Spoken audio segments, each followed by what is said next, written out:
আসুন।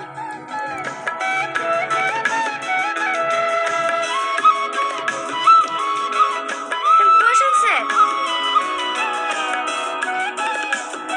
তোমার নাম সালমা, তাই না? হ্যাঁ, কোন ক্লাসে পড়ো তুমি? ক্লাস 10-এ।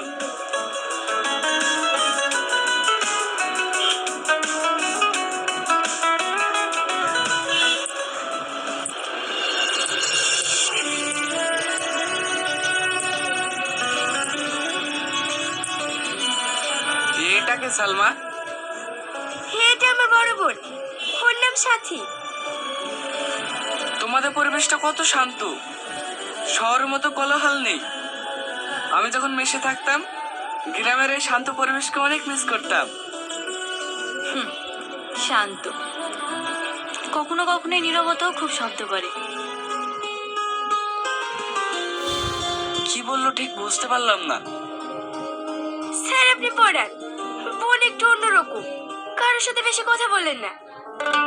আর যেটা বলে সেটা সবার মাথার উপর দিয়ে যায়। একাকী থাকা মানুষগুলোর গভীরতা অনেক বেশি হয়।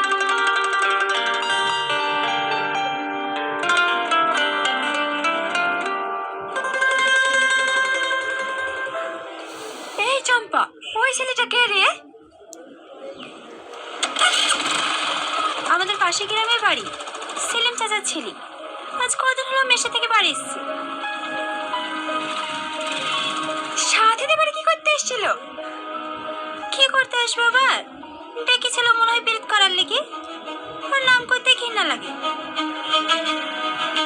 চল।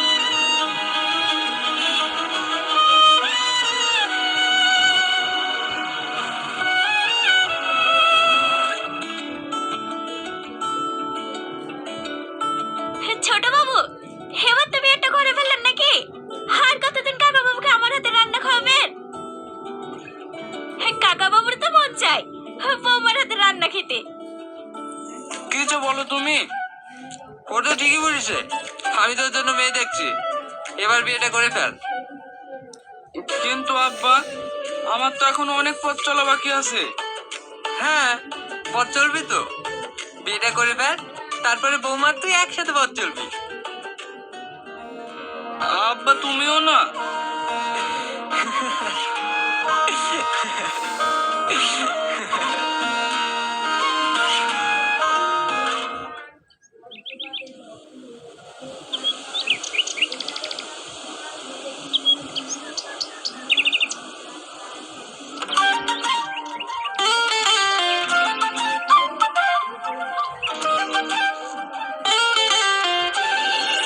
এই মেয়েটার মধ্যে এমন কি রহস্য আছে যে ওর চোখ দুটো দেখলেই যেন রহস্যে ডুবে যায়।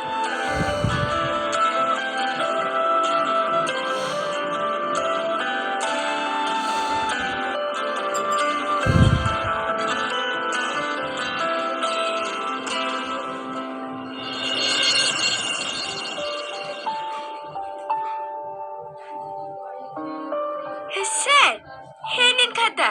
কালকে যে কাজগুলো দিয়েছিলেন ওগুলো সব হয়ে গেছে। আজ পড়ায় অনেক আগ্রহ মনে হচ্ছে। না মানে, মা বলেছে মন দিয়ে পড়াশোনা করতে।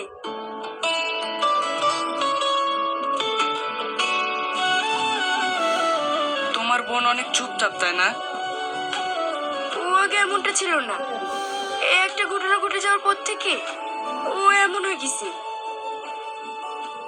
কি এমন ঘটনা ঘটেছিল তার সাথে যে তারপর থেকে একটা মানুষ এত নিস্তব্ধ হয়ে গেছে?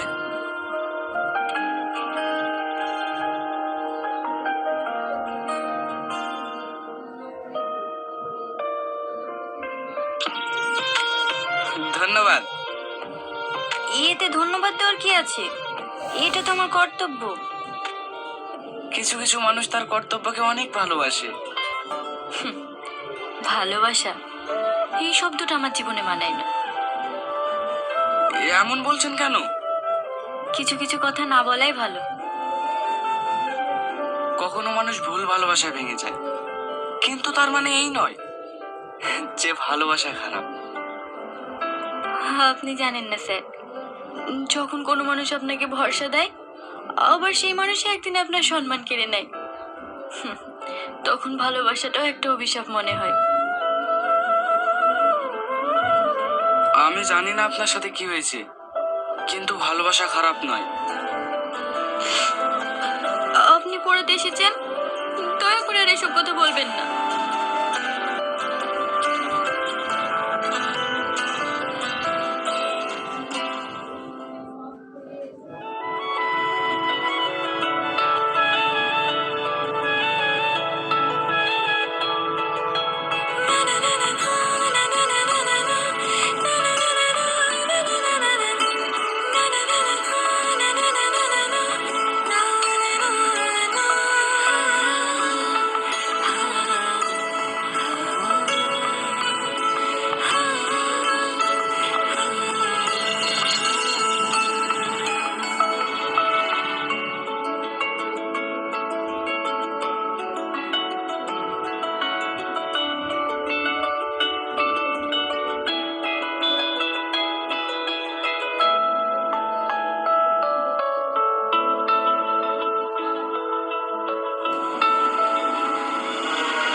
রাকেশ, আরে ওরকম করছো কেন?